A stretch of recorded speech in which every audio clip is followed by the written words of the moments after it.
டா டடன் டான் டடான் டடா டடன் டான் டடா. காந்தாரா முட்டை, சாரி காந்தாரி முட்டை, ஆனால் சாப்பிட்டவெல்லாம் மட்டை. வாங்க ரெசிபி என்னென்னு பார்க்கலாம். என்ன மாதிரி உடைக்காமல் அழகாக 3 முட்டையை அவிச்சு எடுத்துக்கலாம். இப்போ ஒரு அம்மியில் கொஞ்சம் கருவேப்பிலை, கொஞ்சம் சின்ன வெங்காயம், கொஞ்சம் பச்சை மிளகா, கொஞ்சம் கொத்தமல்லி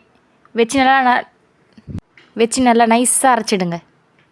இப்போ கொஞ்சம் சின்ன வெங்காயம், ஒரு பாதி எலுமிச்சை பழம், தேவையான அளவு சால்ட், ஆன்டிபயோட்டிக்காக கொஞ்சோண்டு மஞ்சள் பொடி ஆட் பண்ணிக்கலாம். இது எல்லாத்தையும் சேர்த்து நல்லா பேஸ்ட்டாக அரைச்சிடுங்க. ஸ்மெல்லு பானிபூரிக்கு நம்ம ஒரு சட்னி அரைப்போம்ல, அந்த மாதிரி இருந்தது. சரி நல்லா இருக்குமோ ட்ரை பண்ணுவோம் அப்படின்னு தான் ட்ரை பண்ணேன். இதை ட்ரை பண்ணுறப்ப மணி நைட்டு 10 மணின்னு சொன்னால் நீங்கள் நம்புவீங்களா? நம்பி தான் ஆகணும். ஏன்னா கிரேவிங்ஸ் எப்போனாலும் வரலாம். மிக்சிலேயே அரைச்சிருக்கலாம். மிக்ஸி சவுண்டு கேட்டு யாராச்சும் எனக்கு பங்கு வேணும்னு கேட்டுட்டா அதை சைலண்ட்டாக அம்மியில் அரைக்க ஆரம்பிச்சிட்டேன். Lemon must.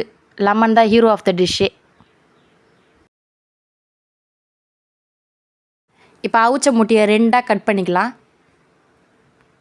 இது முட்டையாக இருக்கிறதுனால முட்டைன்னு பேர் வச்சாங்களா, இல்லை முட்டைன்னு பேர் வச்சதுனால இது முட்டையாக இருக்குதா? ஆன்சர் தெரிஞ்சால் கமெண்ட் செக்ஷனில் சொல்லுங்கள். இப்போ யாருக்கும் தெரியாமல் திட்டு கொட்டுத்தனமாக டேஸ்ட் பண்ணலாமா?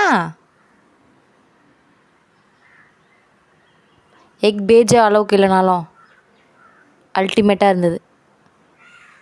ஸ்டார்ட் பண்ணுறப்ப சுமாராக இருந்தாலும் முடிக்கிறப்ப தான் அந்த லெமனோட டேங்கினஸ் அப்படியே கன் மாதிரி வந்து நிற்கும். திருப்பி என்ன டேஸ்ட்டுன்னு மறந்துடுமா? திருப்பி ஒரு முட்டையத்தை சாப்பிடுவோம். இப்படியே 6 பீஸ் காலி பண்ணிட்டேன், ஒரே ஆள். பார்த்துக்கோங்க அப்போ எந்த அளவுக்கு டேஸ்ட்டாக இருந்திருக்கும் இந்த முட்டை. Must try. ஸோ காந்தாரி முட்டை சாப்பிட்டவெல்லாம் மட்டை. சாப்பிட்டுட்டு மறக்காமல் கமெண்ட் செக்ஷனில் சொல்லுங்கள். பாய்.